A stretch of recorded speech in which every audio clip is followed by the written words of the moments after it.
Sigawan ng Ginebra sa locker room ng Gilas. Napareact din mga idol si Jordan Clarkson.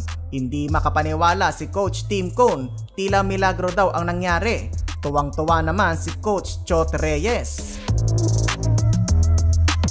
Trending pa din mga idol ang nangyari sa laban ng Gilas at China. Ibang klaseng performance ang hinatid para sa atin ni Noy P. Justin Brownlee.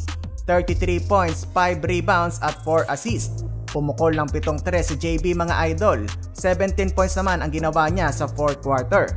Siya din ang umiscore ng huling 6 na puntos para sa Gilas. Kasama na dyan ang kanyang cold-blooded 3-pointer sa last 23 seconds. Ang dami na nga naglipatan ng channel dahil talo na talaga ang Gilas. Natambakan na nga sila ng 20 pero never say die, ika nga ni Justin Brownlee.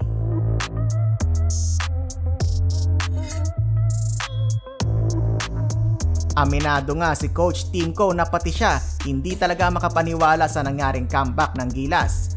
Para napapanood lang daw ito sa movie pero nangyari sa totoong buhay. Tila milagro daw ang nangyari sa mga huling segundo. Hindi rin niya ma-explain kung paano na ipapasok ni Brownlee ang tira, gayong bantay sarado naman siya ng China. Minsan nga mga idol ay double team pa ang sumasalubong kay JB. Pero dinadaan na lang sa fadeaway neto ni Brownlee. Habang natutulala sina Yao Ming at ang China sa nangyari, tawang-tawa naman si Brownlee at Coach Tim Cone. Never say die talaga ang pinakita ng Gilas laban sa China. Kaya nga pagdating ng locker room na pagtripang isigaw ng mga players natin ang Ginebra chant.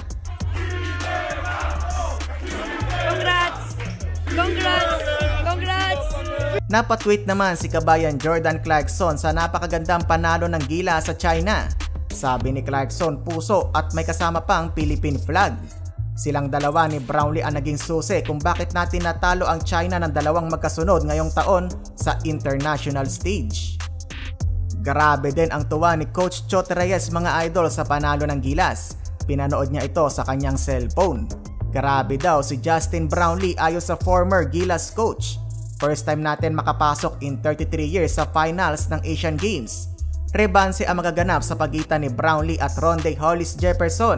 Parang TNT versus Ginebra mga idol. Sa pagkakataon na to para sa gintong medalya sa Asian Games. Huling nanalo tayo ng medalya sa Asian Games Basketball ay noong 1998 na pinamumunuan din ni Coach Tim Cone. Nakapag-uwi tayo noon ng bronze medal. Kayo mga idol, ano ang dapat gawin ng Gilas para pataobin ang Jordan sa finals? Comment down below lang. Maraming salamat.